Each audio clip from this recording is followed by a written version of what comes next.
are paying attention to it now in back-to-back years of Texans versus Chiefs in the divisional round, I think it just kind of brings up those sentiments. And just like DeMeco Ryans said, the head coach of the Texans, it was us against everybody today.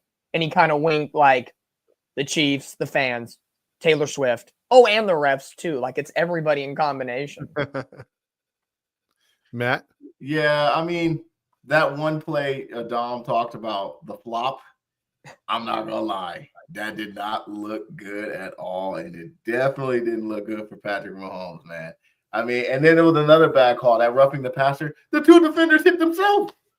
And I was just like, JJ Watt on Twitter was all over that as a former Texan. He was all over that one. I'm like, I mean, when you look at it first speed, how it first come, it was like, okay, it probably did. But then when they replayed, I was like, yeah, nah. No. They hit themselves. I mean, look, the score was actually close. The Texans actually could have won. And I'm shocked that the score was that close, like Todd mentioned earlier. And but I mean, I want to give the Texans a shout out because they were undermanned coming into the playoff, losing Stephon Diggs, losing what's his name? Not Nico Collins, Tank Dell. Those are your two powerhouse receivers. And for you to compete and not only beat the Chargers first round, but stay in the game against the Chiefs, knowing all those factors, the referees, the home field advantage, the Taylor Swift's media and everything, you still was there. And for them to have a chance, even at the last minute of the game, give them credit. A lot of bad calls. Now this is what I took at this game. Vegas is blatant too. Did you see the last play of the game? The safety run around. Safety when the spread was plus, what was it, plus 8.5? And they were up 11. And you take the safety to be up 9. I mean, that was blatant for me. Now, right there told me this game is definitely money. It's shady. It's shady. If that didn't tell you, I don't know what else did. That's what I took out of that. Now you had when it comes to this game, you had a couple performances that kind of raised eyebrows. CJ Stroud bounced back with a nice game. Travis Kelce went 7 for 117. He kind of has disappeared in the last few weeks as far as making big numbers, but you have to give the devil its due. And Mahomes, in that play where I believe it was a 2-point game or a 1-point game, where he threw it in the end zone when he was falling. Yeah, he was falling down like Brett Favre used to do, and he threw a perfect pass. I mean, what can he do defensively right there? I mean, they had him stopped. He was trying to scramble. They knock him down, and then it's just like they can't cover everything. And it just seems like Mahomes keeps finding those open receivers when the time is right, when the play is right, and the Chiefs seem to just make those plays. But I had to play off of what you guys both said, the iffy calls that, you brought up, Dominique, and how you raise eyebrows. And then what you said, Matt, with, credit to Houston Texans. I mean, they were huge underdogs. I don't think anybody outside of Houston, and maybe not even in Houston, picked Houston to win that game. And they gave the Chiefs pretty much all they had. No, and I think this year proves yet again, even though Houston throughout the regular season had their ups and downs in that sophomore slump for CJ Stroud, they balled out in the playoffs. And even though beating the Chargers and then taking out the Chiefs, you have a situation here where all four of us have talked about it, that Houston's going to be running their division for a while. And it's a situation where they have a good young quarterback, a good set of wide receivers, even though injuries came about this year. Joe Mixon getting added to the mix was great. Their defense can ball out from time to time. You keep adding pieces and keep strengthening that defense over the next couple of years. Their head coach, DeMeco Ryans, is a defensive-minded head coach. So that defense is bound to get better and better as years go on. So they have a nice little nucleus that they can keep moving forward. So hopefully, at a certain point, we don't know how long, the Chiefs are going to reign, or Baltimore, or Buffalo, and those kind of top 3 echelon teams. You're in a situation where you could pivotally be the 4 seed year in and year out and battle and make it to the divisional round and hopefully further. So I think this is just another kind of knock on the shell of CJ Stroud and this team. that they can take moving forward to just be better as each year goes on. But yes, you got to give the devil his due. Mahomes, I always compare Patrick Mahomes to LeBron James. Can't stand them personally. Are they talented? Yes, of course they play their sport very, very well. So yes, give the devil their due. I will also say this too. Yes, give the devil his due. I don't have a problem with the Chiefs. Actually, I'm not like a big hater of them or anything. I will say this though, they did not look impressive at all. And the way we'll get into it in the other game, but with the Bills, I mean, I'm just saying, man, they could be had, dude, because Texans gave them their all, and it was there. And the Chiefs, I don't know, unless they weren't playing at their full capacity, they did not look impressive at all. I mean, Mahomes got some fortunate passes and fortunate calls. Outside of that, I don't know, man. This is probably their window closing this year. If they don't win this year, that's it. I don't know, man. They're gonna have to add some pieces. Even Kelsey's looking a lot slower. I know he's getting older, but he's taking a step slower. He needs some help. And yeah, the Chiefs are not impressive. They haven't been impressive all year, to be honest with you. And yet they still have 15 wins, man. It's insane. That's crazy. They have Kansas City looking forward. They do have the core, Isaiah Pacheco at the running back position. He's been, he's under contract for a while. They have, Rashid Rice, even though he has off the field issues, he was injured. He'll be back. Xavier Worthy, the rookie, he's going to be nice. Kelsey's not going to go anywhere. So they have 3 guys that are there. I don't know Hollywood Brown and DeAndre Hopkins. I don't know what kind of contract situation is being aging veterans in this league are going to be about. But still, they're a free agent market for anybody. It's Mahomes, it's Kelsey, it's the aura, it's Andy Reid. I don't know if their window closes. I would probably say maybe for another 3 to 5 years because of Mahomes' long contract. But again, Matt, you said it perfectly. Kelsey's getting older. So they're going to have to think long-term in the future. Who's going to be that guy that's going to pair with Mahomes? Because what is it? Patrick Mahomes is what, only 26? Yeah. Something along those lines. So I would say you got about 3 years. When Mahomes gets towards 30, all the hits, everything kind of takes a beating on your body and different things. So I would say give the Chiefs 3 more years of legit contendency before maybe they might have a year or two where it's like, okay, here's a down year, and then we're back up. A down year and a back up kind of thing. I feel you. Real quick, I just wanted to read some of the comments real fast. Randy wasn't able to make it tonight, and this was a last-minute change, guys. So we're sorry we didn't notify anyone. It's on me. It's on me. I had to make the change, so my apologies. But yeah, we did. Yeah. Thank you for making it happen, boys. Thank you. No problem. It was last minute, so we didn't have time to notify anyone. So we apologize for the late late. But that's why people that like, comment, and subscribe can rewatch it the next day too. Yeah, you don't necessarily have to watch it live. That's right. That's where the bulk of the views go anyway. So yeah. By the way, the Bears got Ben Johnson immediately after the Lions lose. I think he got hired just on that play, which we'll talk about right now. That was a fantastic. Well, let's get into it, man. Which I hope they add to Madden and college football games because that was awesome. The Washington Commanders. Again, I would love this team. Yeah, Sonya's team. I wish this team was and I harp on that every week, but hey, it is what it is. Look, they scored 31 points in the first half, and that was definitely a shock right there.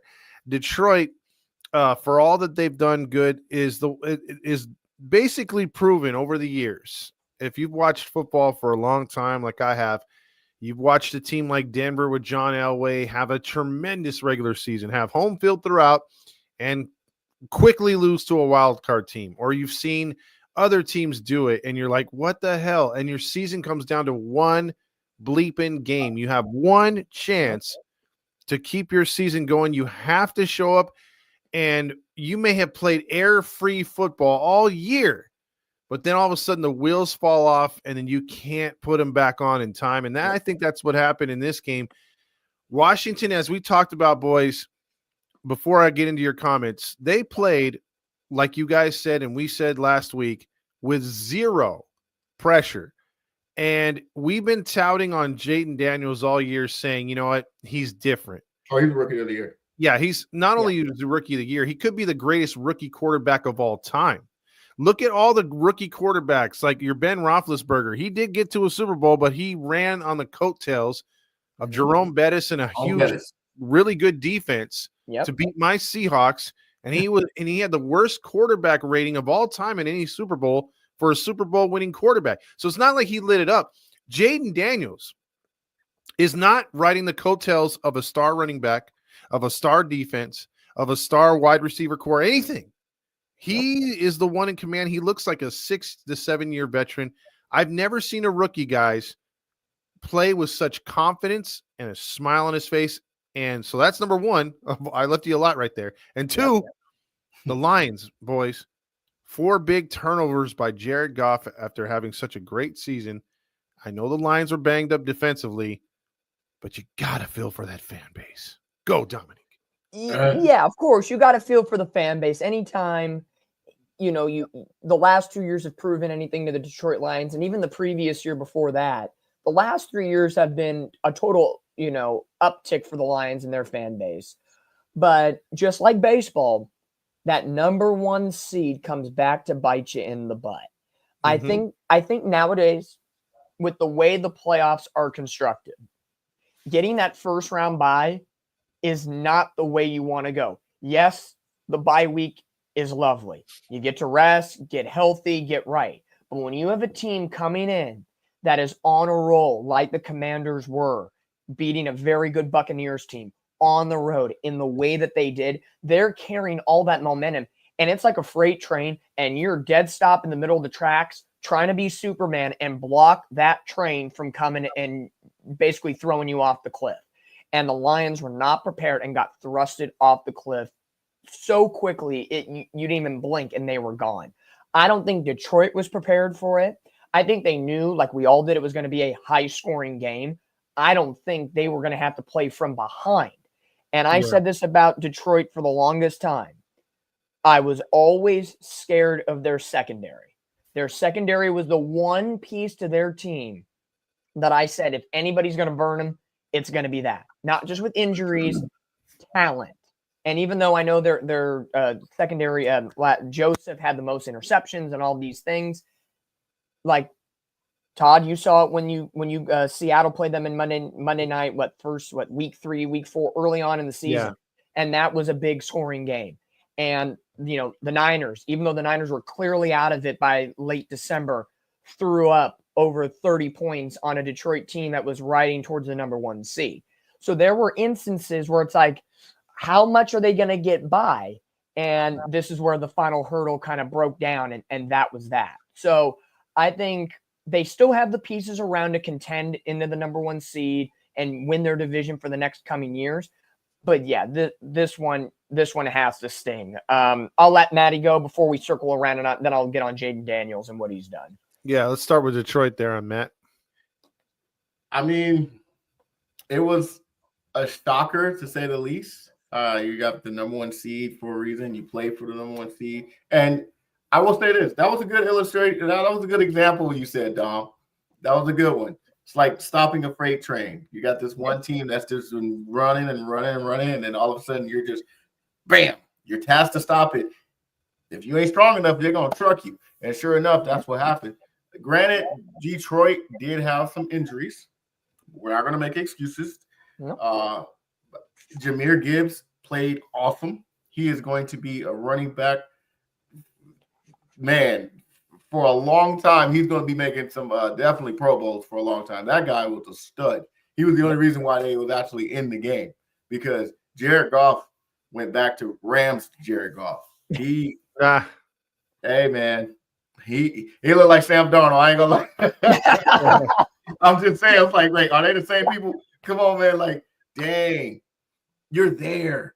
You get the number 1 seed for a reason. You gotta win this, man. And home field advantage and everything. Dude, I feel bad for the Lions organization and the Lions fan. Because like you said, Todd, watching football for a long time, Dom watched football. You remember the Lions of the 90s? Barry Sanders. Yep. knocked on the door and was it 91 or 91? Knocked on the door and just couldn't do anything. And ever since then, guess what? Guess what? Do you remember who they were eliminated by? Was it Washington, right? It was Washington. Yes, Washington. They won. I think they won the Super Bowl that year. Yeah, the eventual Super Bowl champions knocked them off. Well, the funny stat was when they beat Tampa Bay last week, and since that game was on NBC, or as Todd would say, Peacock in that sense, the last time the Commanders had won just a playoff game was 2005 when they were the Redskins. Mm-hmm. Yeah, and who they beat? Tampa Bay in Tampa Bay. That's right. So 2 weeks in a row, they're going through that same trajectory, and it's funny how things kind of work out.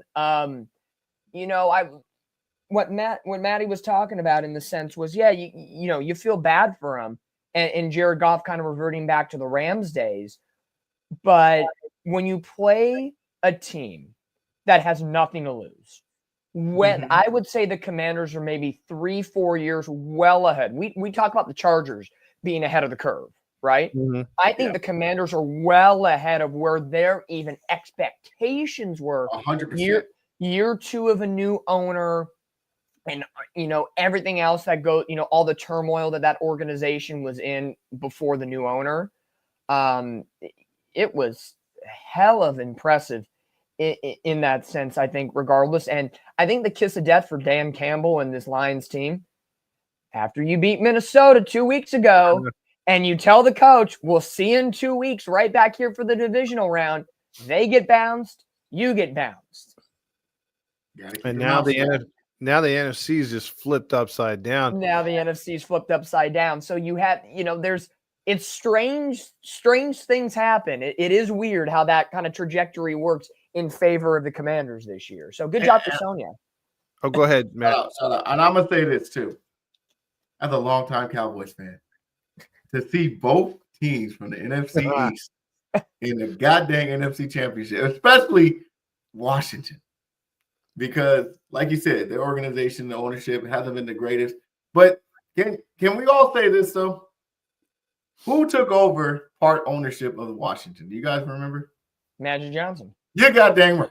And it's just crazy that this man, no matter where he go, he wins, and he wins big. When he was with the Lakers, he won 5. He's part owner of the Dodgers. What happened? I hate to admit it, but they turned into a freaking powerhouse, and they won a championship. Look, he took over Washington, and instantly they're in the NFC Championship. Something we ain't been since 1995. This hurts me. This hurts me because they're both my little rivals, and I have to pick one, and I got to root for one. I'm going to root for the lesser of the 2 evils, and so obviously I'm going for the Commanders. But with that being said, shout out to the Commanders. I was definitely shocked that they won, but I have to give credit to Jaden Daniels. That man, like you said, Todd, he's playing with poise. He's balling, man. He's been balling since day one. And there's no question who's the rookie of the year at this point. I know they don't take the playoff games into consideration, but I mean, come on, man. This guy's been killing it. Even AIDS can't stop Magic. He's beaten AIDS. I know. He beat AIDS before it was cool to beat AIDS. The only thing Magic Johnson can beat is LeVar Ball. Okay. Yeah. Not to get into basketball. Well, he got rid of his son, so that was a way of beating him. I will say this: Magic Johnson doesn't know. Like he knows. I will give him financial savvy. He knows when to buy into something good. Yeah. So and he knows how to position himself because he's also a speakerhead. Or for the Dodgers and the Commanders as far as when they make signings and stuff like that, because the owners for the Dodgers just like being behind the scenes, and the same thing I think for the Commanders ownership. He doesn't really like being front and center, and what a great figurehead to have in Magic Johnson, who's always positive and always smiling. You know what? I know what you mean by that positive, Todd. I know you, Todd. His positivity is so radiant. Stop so goddamn disrespectful. That man is a champion. No, I will make one more statement to Mario's comment. He said they all have something to lose. They all made the playoffs.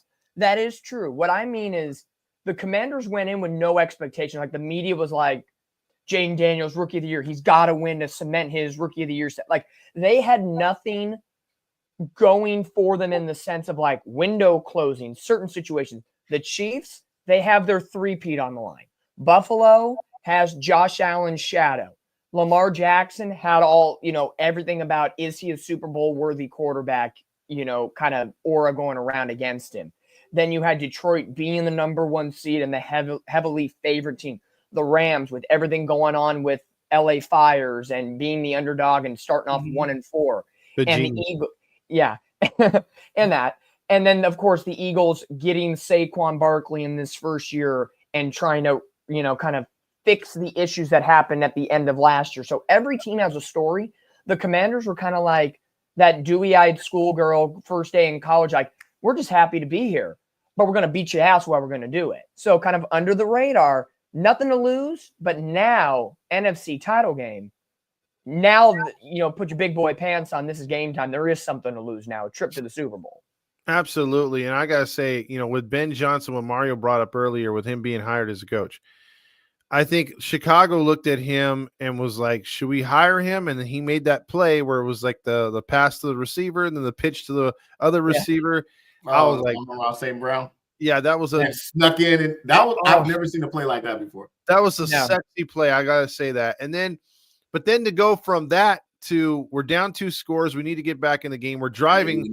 Let's give it to a receiver to throw a pass. Yeah.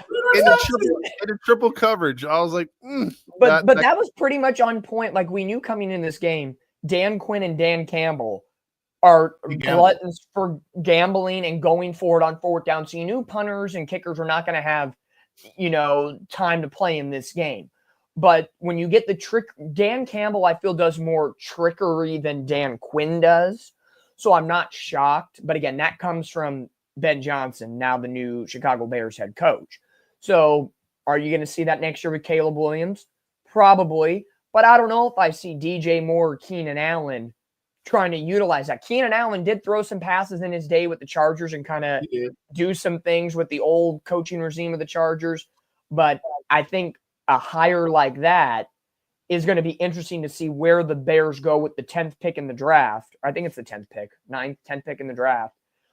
And going forward in free agency. It'll be interesting to see how much more weaponry they're going to give Caleb Williams to kind of recreate the Detroit Lions in the same division, by the way. Let's remember that. Yeah, that's going to be very, very interesting. And to go back on Matt's comments about watching 2 divisional teams that are rivals playing in the championship game, I just had to go back to a couple years ago when it was the Rams and the Niners. Boy, I felt like throwing up every play. So I understand. I felt the same way at the end of the game. I felt the same way. Yeah. And look, I got one thing to say, and this Jerry ain't gonna hear this, and even if he did, he wouldn't give a damn. Man, this is how you own a team. Sit the freak back, shut up, sign the checks, and go away, and let the managers do their job. If you could do that, we could probably be back in the NFC Championship at least. This man done took over the goddamn Commanders, and look where they at right now. This is how you. If you even had a direct line, even if you had a direct line to him, bro, you're right. He would not listen whatsoever. That man is as stubborn as a mule. I will say this: he's the Artie Moreno of football. Yes, no matter what happens, fellas, in my opinion, I think Detroit will be back there next year, fully healthy. Whatever, they got to recreate it. It's going to be harder for them because everyone will have a bullseye on their back because they are the number 1 seed. Washington is literally in a good cap space. And they're not going to be drafting high, but who cares? They've got a great foundation, a good coach. And like you guys said, an organization that's working together now. I mean, their future looks really bright. You can add more weapons. People are going to make Washington a destination again. Well, I will. And to your point about Detroit having a bullseye on their back, I'm looking at their schedule for next year. And because they finished first and you're playing divisional teams and you're going to play first, this is their schedule. On the road, they have Baltimore, Chicago, Cincinnati, Green Bay, Kansas City, the Rams, the Vikings, the Eagles, the Commanders. And then at home, they have Tampa, Pittsburgh, Cleveland, Giants, Dallas, Minnesota, Green Bay, Chicago. Good luck with that. That one I can guarantee right now. I'll say it proudly. Detroit will lose a minimum of 5 games because You think so? You ain't beating the Chiefs. That's just signal that out there. Baltimore will give them a run for their money. Baltimore does well against them right there. I think they may lose, depending how Cincinnati rebuilds. However Cincinnati does their thing. If Joe Burrow does what he does, that could be like a Monday Night Football shootout kind of game. So I could see that. Minnesota. I say this with a rookie quarterback. I think they sweep Minnesota, but they split against Green Bay, and Chicago upsets them. You think Chicago's going to upset Detroit? I think so. Ben Johnson wants to in Chicago or in Detroit? I don't know, but look, they played tough for them both times this year, and that's I agree. And then you have them at the Commanders, so you're going to have a rematch of this game this weekend. And then they got to go to the Eagles. Oh, they want that revenge. They want that. So I'm thinking they lose between 4 to 6 games in that range just because of how hard their schedule is. I could see that. And if Green Bay adds some more weapons and they're healthier on offense, they could steal that division back from Detroit. All I know is that if we get Deion Sanders, things might look right for us. And we move on. I got my cue from the producer, Matt, to move on to the next game. So now we move on to Sunday. And that was you both, man. It was a snow day, and the first of the 2 snow games was the Philadelphia Eagles and the Rocky theme, rocking it to the Rams from LA, trying to play for the fire and trying to play into that thing. This game got off to a good start. If you're an Eagles fan, it got dicey, and then the Eagles got a lead. Looked like it was comfortably over, even though they missed an extra point. But all of a sudden, the Rams give them credit. I mean, I hate this team. I will say it. I'm a big hater of them, and I hate the genius, but I hate him because he's usually right and usually makes the right calls, gets the best out of his players. And dagnummit, the Rams nearly made a comeback in this one.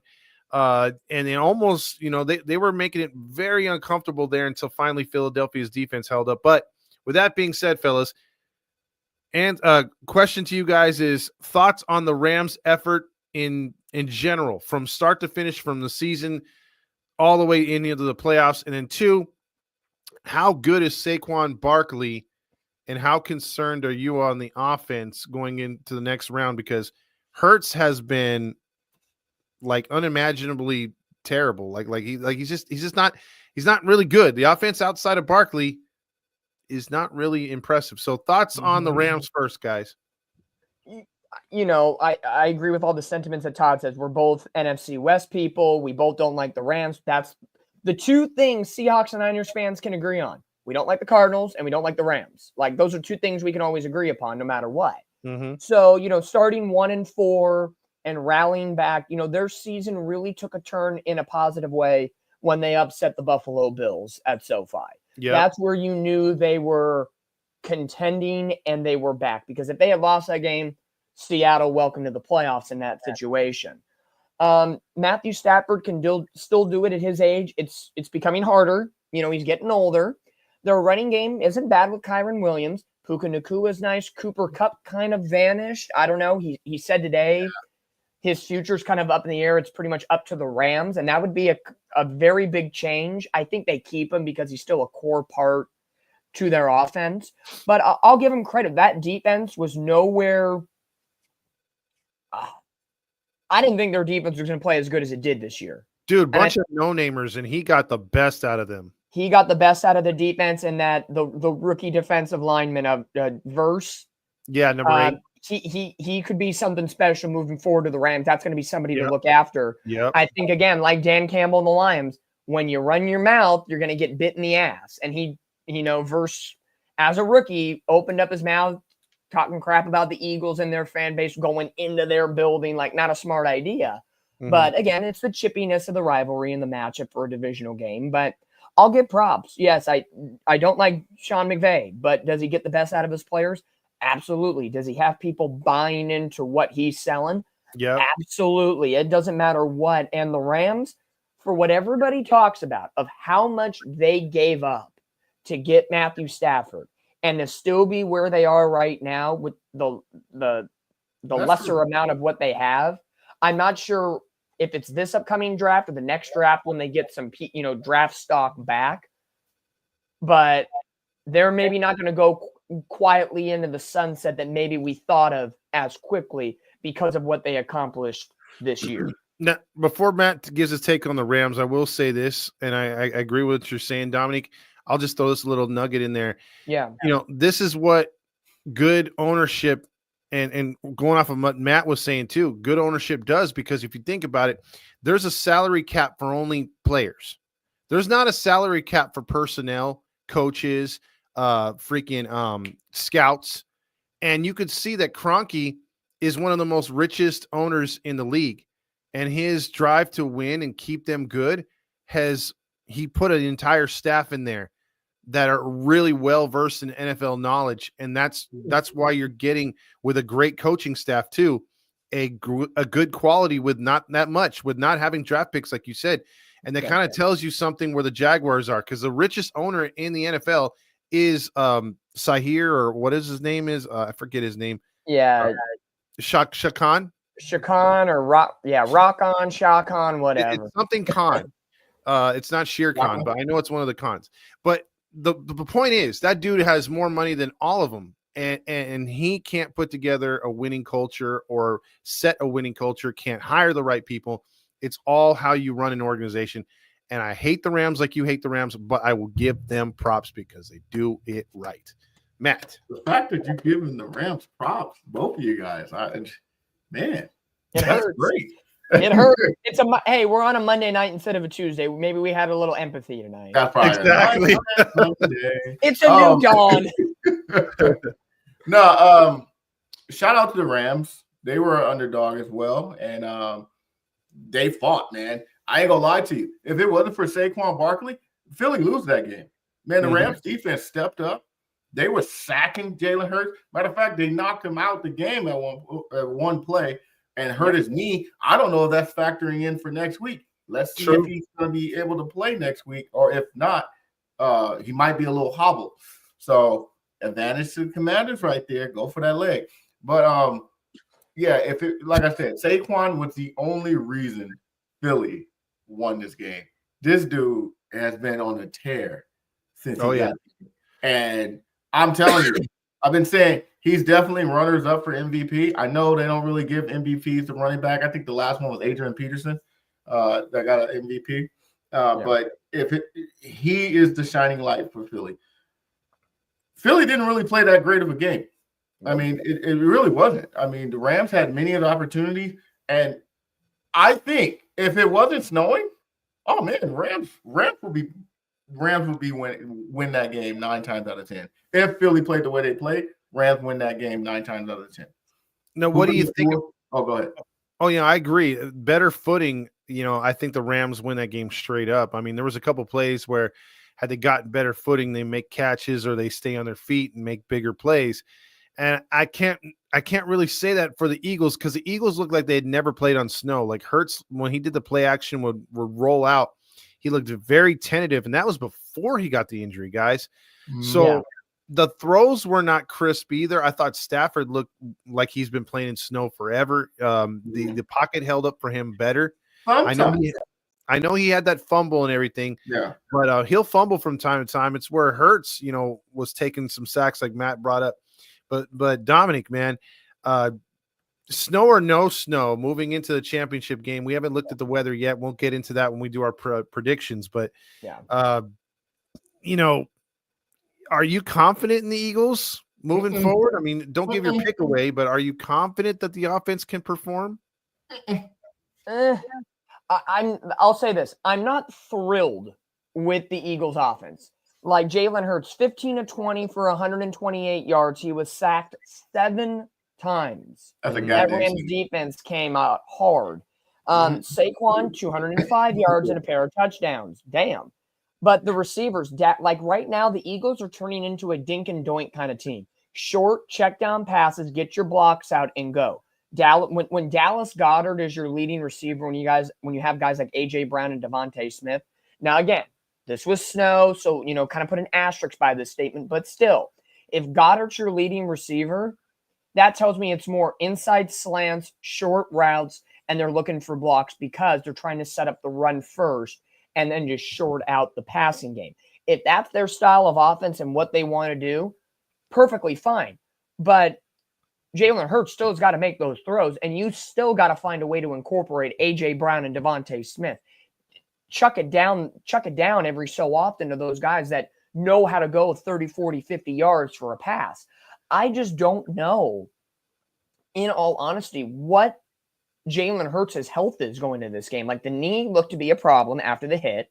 He was out, concussion issues the last couple weeks of the season. So is Jalen Hurts 100% at this point right now? I'm going to say, snow or no snow, he's maybe fueling 80% right now. And Saquon Barkley's at 150% carrying that weight load. Because where was it?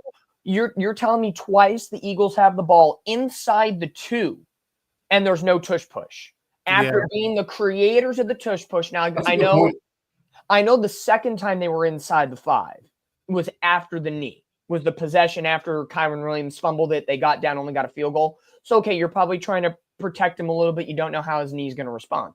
But early on in the game, when they had a tush push opportunity and they don't do it, that tells me something isn't copacetic, or that maybe that tells you how good the Rams defensive line was in penetrating that offensive line and getting through, whatever the case may be. But like you said, Todd, snow or no snow, on a scale of 1 to 10, 10 mean I trust my life with this Eagles offense and Jalen Hurts. I'm at a 5 because of Saquon Barkley. It would probably be at a 3 if Saquon didn't exist. True. That's where I'm at. You said, how confident am I in Philly? Yes. I'm going to say this. I'm probably at a 20% because they're still a pretty good team. And right now, they're the favorite in the NFC. We don't know if the snow factored in. I'm going to say that. And also, I think the wet hands, the fumbling factor, I think that did more damage than anything else. Yeah, because like you said, Dallas Goedert was their leading receiver, and it makes sense because when it snows, what do? You run the ball because the ball's slippery. You can't, its chances are you won't be able to make those catches like you normally do. So let's see if it's not snowing next week. Who knows? They might play a lot better. But it's that injury, man. That injury to Hurts, and not only that, Hurts hasn't been playing that well the last 5 games. It's been the Saquon Barkley show. And I feel like he's been relying on him heavily to carry that load, and which he has been doing. There's nothing wrong with that. So if it's working, don't change it up. But you need that quarterback play in order to win the big games. You need that quarterback to be there. You can't rely on the running back to win you a Super Bowl. You need the quarterback to win you a Super Bowl. So hopefully, like I said, if it was the snow, we'll give him another shot. So I give him a 20%. I'm at a 20%. Okay. But I want to see the Commanders win, man. I do. I really do. I will say in the comments, there was one post from Sonia. She said that Stafford's wife posted that he's contemplating retirement. He might as well. He got a ring. For Todd and I's sake, for the NFC West sake, Stafford retires. Do the Rams just elevate Jimmy G to their starting quarterback position, or do they go out and get a Kirk Cousins? I think they would have to draft someone in the 2nd or 3rd, and then probably go out with a veteran. But yeah, Sean McVay can make Jimmy G a good quarterback. He did against us. He looked good. He did. Just saying. Now, speaking of 2 quarterbacks, fellas, then we're going to get into the final game. Bills and Ravens. This one lived up to the hype. This one was really good. Now, the problem I have with these 2 teams and the way that the media likes to cover them, because the Chiefs are always put ahead of them for obvious reasons. But it's always Josh Allen isn't good enough, or Lamar Jackson shouldn't have won the MVP, or he should have, or Josh Allen should have won it. And then they say, well, this guy doesn't deserve to be there. Why does he get the limelight? And they try to make it anywhere from racist to freaking where they play, just butting them against each other. And they can't be any nicer to each other, as you saw at the end of this game. But this is, again, I think so much pressure on these two teams that the media and their fan bases are like, okay, guys, one of you guys has to get over the hump, not only of each other, but to get over the hump of the Chiefs the next round. Like, you got to get past them and you got to win a Super Bowl. It's like Super Bowl or bust. Yep. Tremendous pressure on both these guys. The game kind of like it looked like the Bills were going to run away with it, but then credit the Ravens, second half, shut down the Bills, made it close. The Bills maintained the edge no matter what with two failed 2-point conversions. And then Mark Andrews, man, with two critical in this game, a fumble and then a drop. Then you had also Lamar with a fumble that was returned by Von Miller and an interception. And those 3 turnovers and that drop were, I think, the keys to the Ravens losing. Did the better team win or did the better team lose? Let's start with that, and then we'll get into the quarterbacks. I think the better team won. I think Buffalo is the better team. Now, I know I was dumb enough to pick Baltimore last week, even though I have Buffalo in my other picks. But, you're going on momentum. And Buffalo had a cakewalk against Denver. And, yes, you could say Baltimore had a cakewalk against Pittsburgh, but at least their game was a divisional rival and it had a little more, juice to it in a sense. But I think Buffalo is very similar in certain ways to the Commanders. Not that they don't have anything to play for, but they've been told all year they're undersized, they're undermanned, they're led by one person. Like it's Josh Allen and Jaden Daniels. When anybody talks about the Commanders, they're talking about Daniels. When they talk about the Bills, they're talking about Josh Allen. And everybody else kind of goes to the wayside. So for that defense to step up the way it did and halt Lamar, Derrick Henry was limited with just 84 yards and a tutty, which by him is an extremely pedestrian day. And Mark Andrews, having a tough season, had a little bit of a resurgence over the last 5 to 6 weeks, and then drops at the most ill-will timed.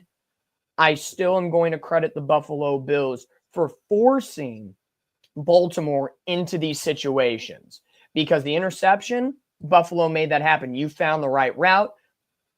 Lamar throws it, you pick it, you do your business. The drop, okay, that's on Mark Andrews, okay? And the fumble, okay, Lamar Jackson losing the ball, but someone's still got to get on top of it. And they defensively for Buffalo on Sunday put the foot on the throat of Baltimore and did not allow them to get comfortable in the offense that they are accustomed to, and more so Lamar Jackson. I'm going to say this. Weather, definitely the snow factored in. Baltimore, I think, beat themselves, because if those mistakes don't happen, the Bills capitalized on those mistakes, so if those mistakes don't happen, hey, man, we might be a totally different ballgame, because Lamar actually was playing pretty good. He actually played pretty. We can't blame this on Lamar this time. I know a lot of naysayers are negative on Lamar. This wasn't Lamar's fault. Snow is the factor, of course. The ball's slippery and whatnot. Even with Mark Andrews missing that catch at the end, you blame it on the snow? I don't know. He had it there. He makes that catch 10 times out of 10 on fair weather, but maybe the snow factored in. I don't know, but I think Baltimore beat themselves. I really do. Baltimore, it seems like the better team. They were favored by a point. So coming in, obviously, they were the favorite team. But you got to give credit to Buffalo still, though. So give credit to Buffalo. But I think Baltimore beat themselves in this game. Now, let me ask you guys a question before we get into the quarterbacks. I saw someone online say, well, if Andrews makes that catch, Josh Allen still has about 1:30 or something to play with. Facts. But they said that with the Bills and their luck, he gets them into field goal range and they miss. And then the Ravens take the ball and score in overtime. They said that's what the script, if there was an NFL script, that's what it would have came to. Do you guys agree? For sure. Yeah, I think so, because there's always those situations where it's Baltimore, as you both said, was trending in the right direction in the second half. They made the adjustments. They got close. If Andrew makes that catch, tie it up at 27, it's Buffalo. One little gust of wind can take that ball straight and whoop, there it goes. Yeah. It's just that, situation out there on the East Coast. But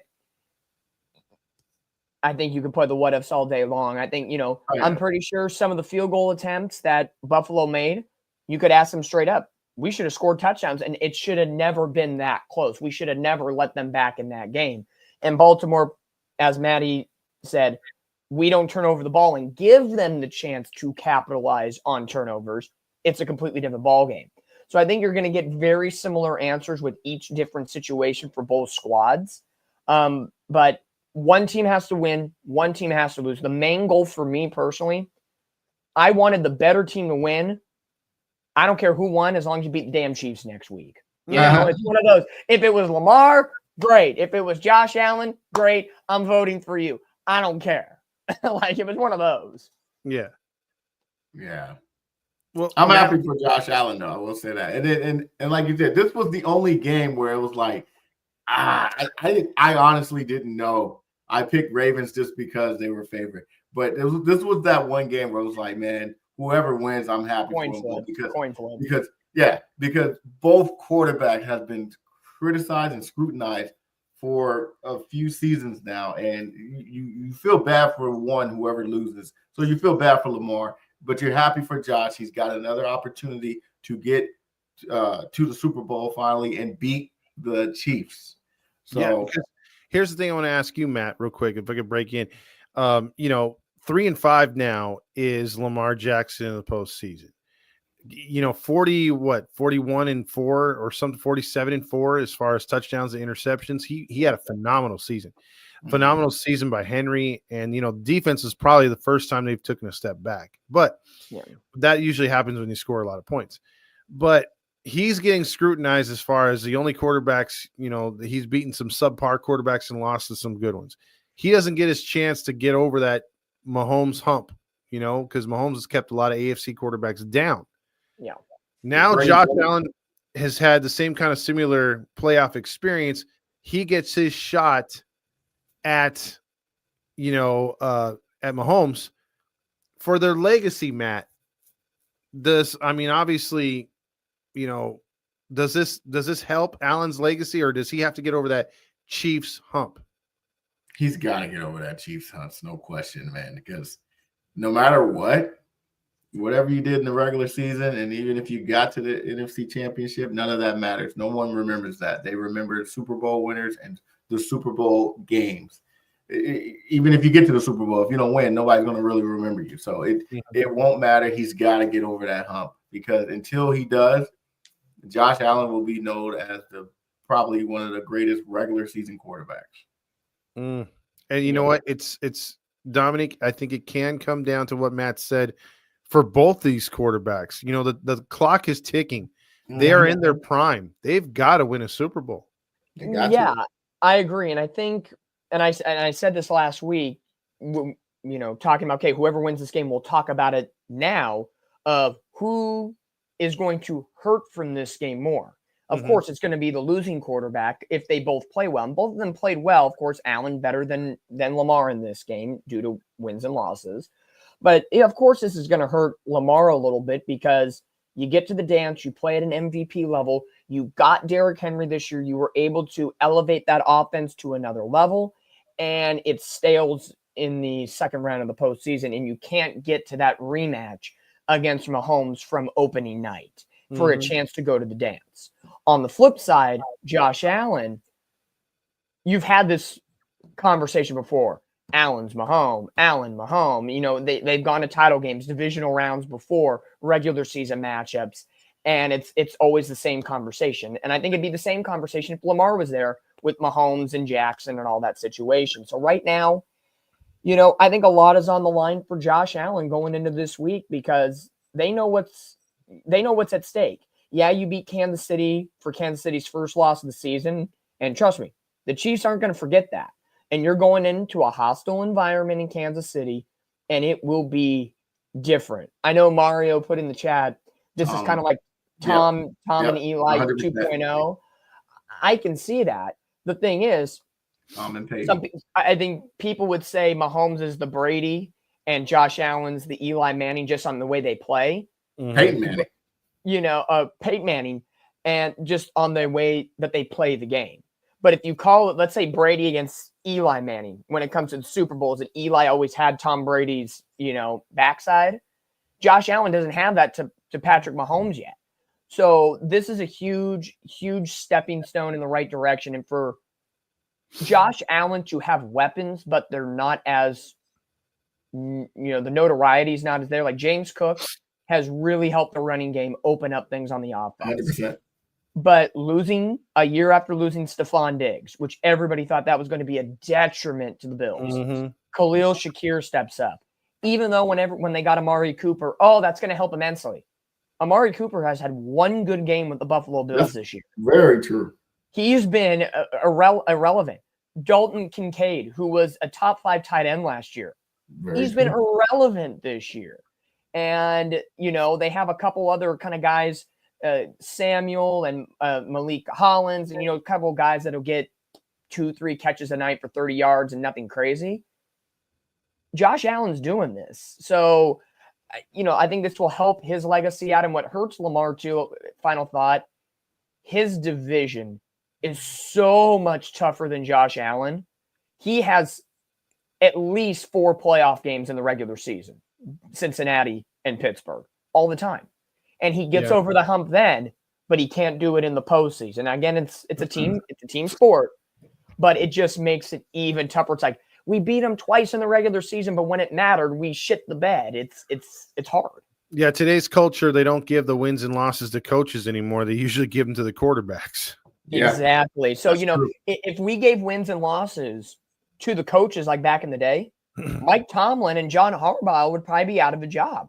How many times, and this is not a knock on them as coaches, but we talked about it with Mike Tomlin last week. 7 straight postseasons, no postseason wins. Baltimore's gone deep into the postseason, haven't been to the Super Bowl since 2013 when they beat my Niners in the Beyonce, I'm going to shut the power off in New Orleans. Funny enough. So when you sit in that situation, it's like, is it time? Like, do these coaches is like I talked about last week, and I got flack for it. Is Mike Tomlin's program stale to the players where they're just like, we're going to tune it out. We know what you're going to say. We just got to go execute, and you go coach and we go play. Is that the same thing with John Harbaugh? I don't think so with Baltimore. I think he's respected, and I think Tomlin's respected too. But if you're an ownership group, are you like, we have great coaches and great consistency, but maybe should we move on to get over the hump, or is it a player personnel issue? Like, what side of the frame are we on? So Baltimore and Pittsburgh are kind of, in weird ways, in very similar situations. True. Matt, final thoughts on this one? No, I took everything. It took his word right out of my mouth, man. For real. I mean, yeah, he took it. Okay. Well, I'll ask you guys then, just to see who between Baltimore and Pittsburgh, since again very similar situations, what would be the remedy to get over their own personal humps? Baltimore to get to the title game / Super Bowl, and Pittsburgh to finally break that 7-year curse of bouncing in their first playoff game. Honestly, the only remedy Baltimore would probably need is seeding, probably, and competition, because they had Derrick Henry this year. They had a pretty solid receiving core. Zay Flowers, probably not your best wide receiver one, but he played pretty good. Maybe a receiver might help him, but I don't know. But they had players, and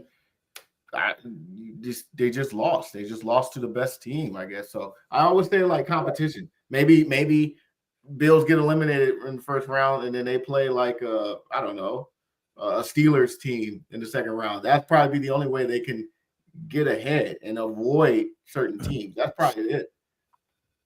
Yeah, I think the Steelers got to get over. They got to get back to a Super Bowl. That's a franchise that I think has second most Super Bowls next to the Patriots, which is still hard to say, but and hard to believe. But yeah, they need to get over the hump. I think as far as the Ravens, they got to get to a title too. I mean, if both those teams, it's Super Bowl or bust. If Cleveland or Cincinnati gets to the Super Bowl and they lose, it's like, oh man, that's a bummer. But at least they're happy to be there. The Steelers and Ravens can't be happy to be there. They got to win it all. So yeah.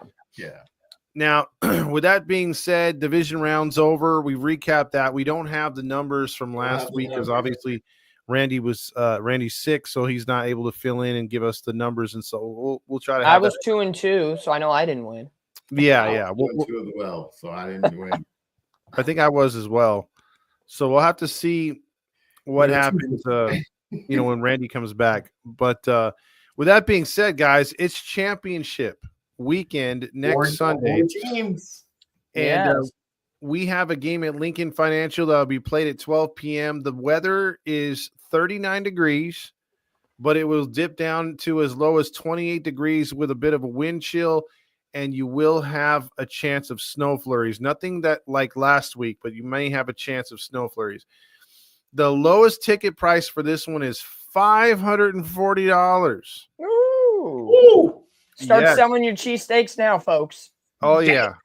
I mean, no cheesesteaks for an entire year. Philly is a 6-point favorite, despite as good as the Commanders have been playing, despite the Eagles' struggles on offense. 47.5 is your total points. Fellas, this is the third matchup between two division rivals, of course. Washington lost the first game 26-18, and then they would beat the Eagles 36-33 in their final matchup, which I think some of the stars were resting for that one. So it wasn't really a true victory, but still, they split during the regular season. Is this a Rocky type Super Bowl for the Eagles, a redemption run for Sirianni? Or is this the Commanders doing their own version of a Rocky theme, coming from nowhere to get to the big game, fellas? Let's get your predictions, and then I'll top mine off after. We'll start with Dominic. I think this is a very, very intriguing matchup because you know what they say about playing your divisional rival a third time, with the third time being in the playoffs. The Niners did it against the Rams, won the first two, lost the NFC title game a couple years back. So with them splitting that last game that the Commanders won 36-33, that was the game Jalen Hurts in the first quarter went out with a concussion. That was the Kenny Pickett game. So Jalen Hurts only playing them once, close game both times around. Saquon Barkley ran crazy against the Commanders. He's been that good so far. I think the offense runs through Saquon Barkley. But hell, I'm a sucker for an underdog. I'm going to pick the Commanders in this game. Wow. There is a lot on the line, and I know the Eagles want redemption after that 36-33 loss. They're going to want it very badly, especially losing in the last 10 seconds. But there's something about this team where Jaden Daniels, he's finding anybody. You don't care if you're Terry McLaurin, Austin Eckler, Brian Robinson Jr., you will get the ball. He will find people. And with as good as the Eagles' defense is, especially their up front pressure, the Commanders' offensive line, if they're on their game and protecting Jaden Daniels, or if he is as mobile as he needs to be to get out of pressure and create plays, that's going to find success for the Commanders. Very close game. Are we doing scores for both games? Yes, we are. Okay. I'm going to go, you said cool temperatures, maybe a little light snow. I think 36-33, the way they scored the last time, I think that's an overshot. I'm going to go, I'll go 27. Now, 30-27 Commanders. Okay. I think there'll be a point in this game while they're going to exchange scores. Like, you score 7 plays, we're going to go score a touchdown in 6 plays. Like, kind of that feed off of energy type of situation. Could be early, could be late, but I'll go 30-27 Commanders with Dan Quinn heading to New Orleans. Ooh, interesting. Matt. Ooh, man. This is actually going to be a pretty great game. I think it's definitely going to go over the 47 that Vegas is saying. It might even be like the score from the last game, 36-33. I'm going with the Commanders on this one, man. I like the underdog story. Look, Dan Quinn has got this team balling, and a good coach can motivate anyone to slay Goliath. And right now, that Phillies team is the Goliath, and Commanders have been playing like the David, just challenging. They beat the Buccaneers, and then they definitely took down the Goliath last week, and now they got another one, this baby Goliath. And at divisional games, man, they're tough, man. So I got the Commanders in this one in a shootout, and I think they win by 8 points because I can see the game going to where Philly might need a 2-point conversion to win. Or they need to score a touchdown on a 2-point conversion, and I think they stop them. So I'm going to say the score will be somewhere between like 35-27. Okay. Well, let me give you my take on it. I let you guys go first for a reason. I wanted to hear what you guys were thinking. Again, I would love for the Redskins to be there, but this is the Commanders, and I'm not making this pick because of that. I really have been toting high on Jaden Daniels this year. I love what Dan Quinn's been doing. I'm going to reiterate a lot of what you guys are saying, but something tells me, look, here's what I'm going to say. What it's going to come down for me. I can see Jaden Daniels and the Commanders getting to the Super Bowl, and that will probably be one of the best coaching jobs / rookies of all time. Even if they lose a Super Bowl by 50, for them to do what they've done this season, to rise from the ashes and to be the team that they are, 100%. They have everything to be proud of in the nation's capital. But something just tells me that the will of Saquon Barkley, and I don't believe in Jalen Hurts, but something is telling me I don't think the Commanders have it in them. I think that there's just, they have it in them, but I should say, I think the veteran spirit of the Eagles is just going to make a play or two at the right time. What you trying to say, Todd? I'm going to go with the Eagles in a 4-point game. I think the Eagles squeak one out against the Commanders 28-24. Like you said, I think the biggest key is if the Commanders can limit Saquon, this is their game to win. Because absolutely. If I'm the Commanders and you're looking at Jalen Hurts, prove to me, Jalen, that you can throw the ball. We're not going to let Saquon beat us. Prove that you can throw the ball. If you beat us by throwing it, then we get it. You're a complete team because we know Saquon can do his business. There's no questions asked. Beat us by the throw. And if he can't do that, then the Commanders need to haul ass and kick ass. So I get it. If they can stop. But if Saquon goes crazy, the Eagles will probably win that game. Absolutely. Yeah. So with that being said, we only have one other game to cover, and that moves us over to the AFC in the evening time for the Kansas City Chiefs on their way to try to three-peat, but they have one team in their way, and that's the Buffalo Bills, who have been scratching, kicking, and clawing for another opportunity to beat the great Mahomes in his house. And in his house, fellas, the temperature will be reported at 17 degrees. However, you have wind gusts that can kick up to 22 miles per hour. Good Lord. That could make the actual real temperature feel -3 degrees. Ooh. This is going to be a refrigerator game. Man, oh man. This is going to be a crazy game there in Kansas City.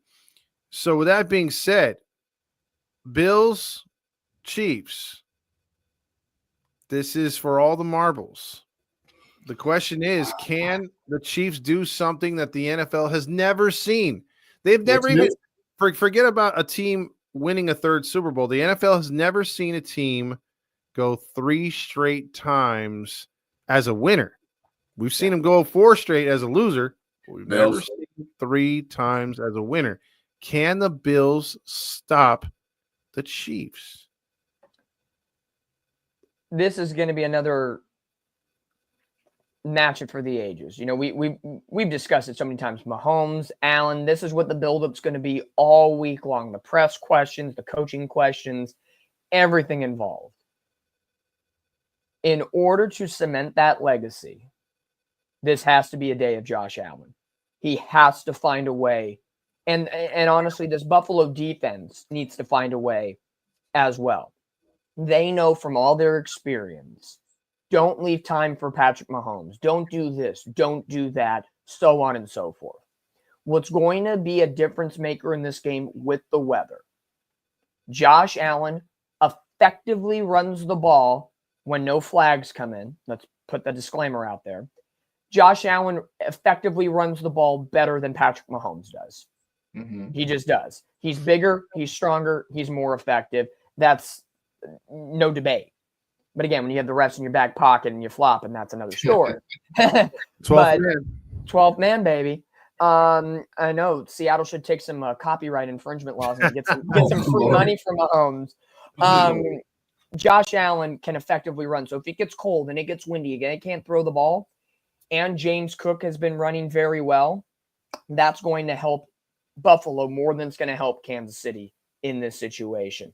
At the end of the day, as I said earlier, I don't care who won Buffalo against Baltimore as long as you beat the Chiefs. Well, it's Buffalo. So guess what?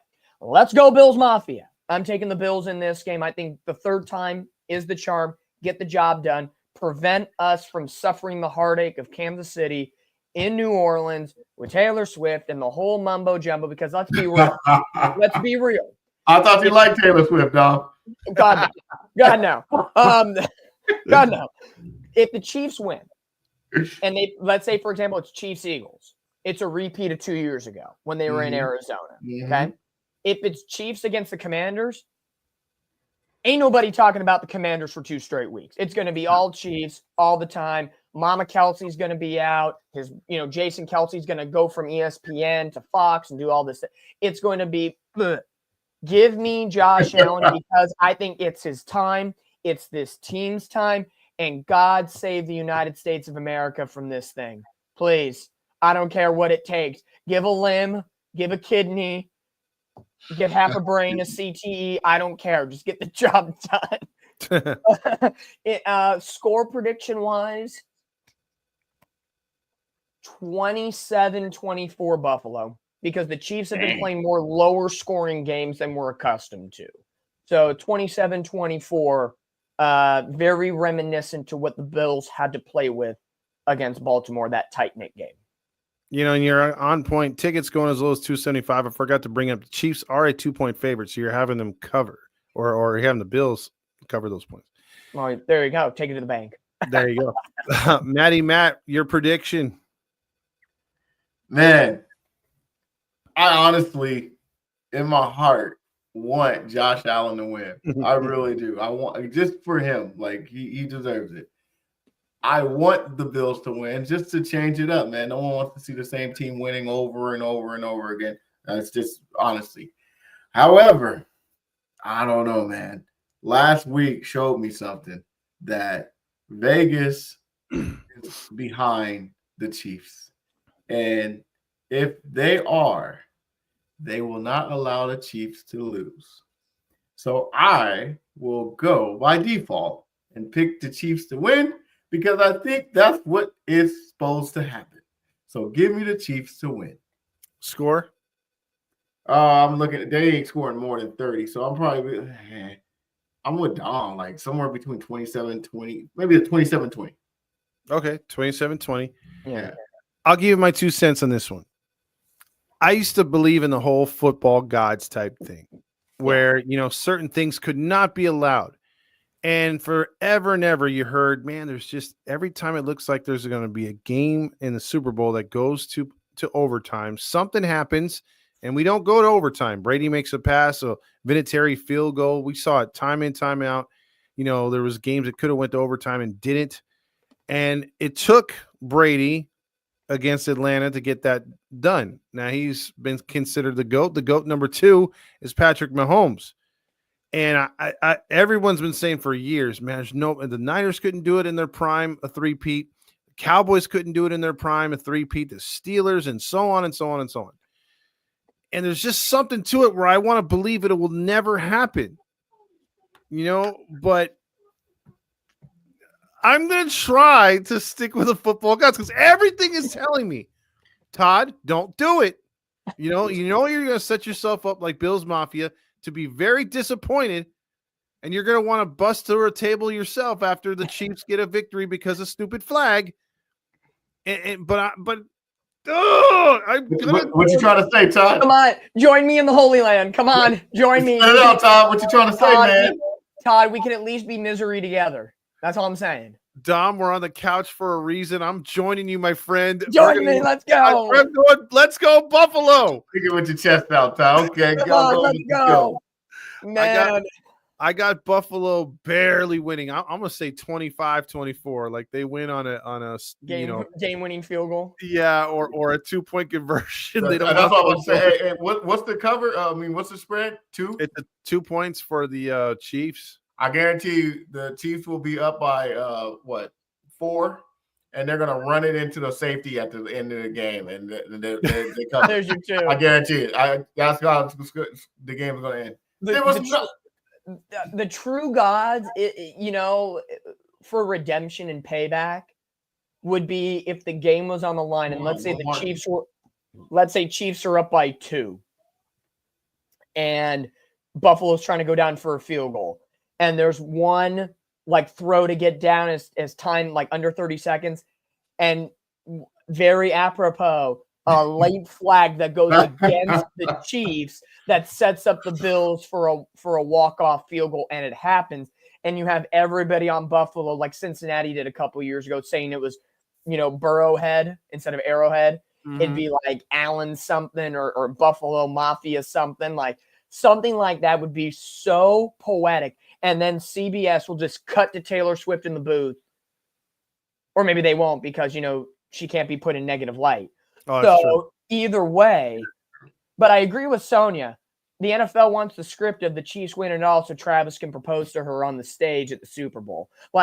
If in a world where the Chiefs make it to the Super Bowl and let's say they win in 3P and he does propose live on national television, that will be the official sign that this was all 3 years in the works. Come on. Well, I think not only would he propose to her, I think he would retire at the same time. Mm-hmm. You go out a 3-time champion. Andy Reid would marry them right then and there. He would. I think he would be ordering from that menu that it gets some misconstrued as a playbook. Because Roger Goodell would give his stamp of approval. The celebrities that would be there. It's and who doesn't want to get married in New Orleans? Yeah. By the way, Sonia made a point. Whenever Clay Martin referees the game for the Chiefs, they always win. And this Sunday, he will not. So let's see what happens. Well, the predictor was was Eagles Ravens, I think, was the leaked script online. Baltimore's not in anymore, but the Eagles are there. So it's is it a half-right script? Because last year, remember, it was the color scheme of the Super Bowl. Oh, yeah. Purple and red, so they were Niners and Ravens. Mm-hmm. And then half of that plan was correct, and the other. So it's what half are we talking about here with this leaked script? Yeah, we'll definitely have to see what's up. But it's going to be something. It's actually pretty good. I do not like that. I love those commercials, but that dude smiles too much. I was telling Steve Leaks the other day, I think they made that guy look a little, little slow. The kicker, the soccer kicker in those State Farm commercials, where he keeps saying "bundle his life," and I'm like, it made him look pretty stupid right there. But then you also think I smile a lot. No, I smile for a reason. Yes. No, you also looked at the Super Bowl too for more conspiracy theories. Just thinking of them now. Super Bowl's on Fox. Who's a commentator on Fox? Mm-hmm. GOAT, Tom Brady. How apropos, if you're a pro Chiefs fan, that the Chiefs get the 3-peat with GOAT number 2 in front of GOAT number 1. Passing the buck, passing the torch. Don't tell me the NFL wouldn't be thrilled with that, because don't tell me they ain't going to send Tom Brady down to the trophy ceremony to Oh yeah, he'll personally hand it off to him for sure. Yeah, yeah. Like, come on, there's some PR moments that could be drummed up if Kansas City gets there. What's that old saying, Dom? Money talks. Oh, yeah. I'm just saying. I'm just saying. Let me tell you something too, and we'll have a chance to touch on this briefly after the conference championship games next week when we recap them. By the way, the Pro Bowl is a waste of time. Yeah, I think that is the dumbest crap I have ever seen, and they're trying to hype that sucker up with the Manning brothers and like anybody cares. I mean, I was trying to tell Steve Elise, I'm like, dude, you know, half those tickets are given away, right? Like, there's no one clamoring to see that shit. It is the worst. I think baseball might have the best All-Star game. Yeah, and even then, Steve Elise was telling me, she's like, yeah, but they took the fun out of it. I go, yeah, but growing up, it was just a spectacle. I know they, playing for home field made it worth something to some people. Some people don't like that. Yeah. But yeah, baseball still has the best game. Hockey's a joke. The NBA is unwatchable, and now the NFL is completely unwatchable. Like, if I turn on the Pro Bowl, it's literally just to watch the Manning brothers make fun of each other. Yeah. Like, and at least that gives me comedy relief for about 20 minutes, and then it's like, oh shit, there is football on. Hold on a second. Well, you know what I do when the Pro Bowl comes on? Something else. Anything else. It's perfect timing. Exactly. Yeah. God. So with that being said, guys, we've got our picks. If you guys want to leave them in the chat, we will have it up there for next week. We just didn't have Randy around. He's our producer to the stars. So hopefully he feels better and we should be good to roll next week.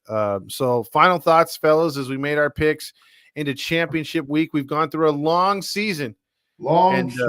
Yeah, and we'll get to the final, recap next week, and then we'll do our Super Bowl pick'ems the week of, and we'll see where it goes. But final thoughts, guys. Man, I think definitely the divisional round was way more entertaining than the wild card weekend. I think that was safe to say much better this week. There's a lot on the line for both teams, plenty of storylines to go about it, but I think it'd be a really good Super Bowl. Buffalo and the Commanders, two franchises that have had highs, lows, 50 feet of crap and more lows type situation. Like, look at the Commanders. That says a lot. Look at Buffalo and all their turmoil that losing Super Bowls and getting close to the dance, never being at it. So I think that would be a breath of fresh air, as Maddie said earlier. That would be a nice breath of fresh air and a different change of pace for the Super Bowl in a year that we all agreed that this year made no freaking sense. None. With fantasy, with quarterbacks, with everything, all intents and purposes, it would be very poetic that would be the Super Bowl matchup. And I'm all for it. I don't care who wins. Like, go have at it. Let me enjoy it on an entertainment basis. There you go. My final thoughts are this year has been one of those funky years in football. Like you said, fantasy was horrible this year. I didn't win that one league. And just the surprise teams this year, a lot of surprise teams that sprouted early. No one saw the Commanders, probably people in Washington and maybe Sonia, but no one saw the Commanders even sniffing probably a playoff this year. The Chargers sniffed early. A lot of teams were surprising, and also the powerhouse teams that you probably thought, the Niners, Don't be disrespectful now. I'm saying. I'm kidding. I'm saying so disrespectful. The team that you thought were going to compete. A lot of people thought the Packers was going to compete. With not what they did last year. It was just a funky football season this year, and I'm waiting for it to finally end. And I got the Commanders, and I do hope the Bills do win, but I don't know, man. It might be Commanders' team. Yeah. I can attest that. I mean, who saw the Vikings winning as many games as they did? So, that part. Yeah, there's a lot of things that happened that we weren't ready for, but it went down the way it did, and thus turns another year of the NFL. And this getting through these last couple games and into the Super Bowl should be pretty fun. Either way, guys, another nice show. Randy, we wish you a fast recovery and getting back to the show as quickly as possible. And fans, thank you so much for being in the chat and leaving us, likes and subscribes and shout outs to other people and letting us know. Oh, geez, That's Mario the joke really of the year. smoking. Angels 2025 champion. Jesus Christ. Yeah, of making free agent deals in the first week. We would literally need the Angels in the outfield to reappear, but in real life, and Jesus Christ to be the starting pitcher because that's the only way. Yeah, it's the only way we're winning. What are you talking about? Dodgers have Jesus, Mary, Joseph. They have everybody. Yeah, they got him on the the pages. It looks like, man. Yeah. All right, fellas. Well, you guys have a good rest of your evening, and fans out there, enjoy the rest of these games. They should be fun. Catch you next week with a recap. This time on Monday, right? Or you want to try Monday again? I think I might have to go Monday next week as well. But y'all hear it live. We'll confirm. We're gonna be going Monday.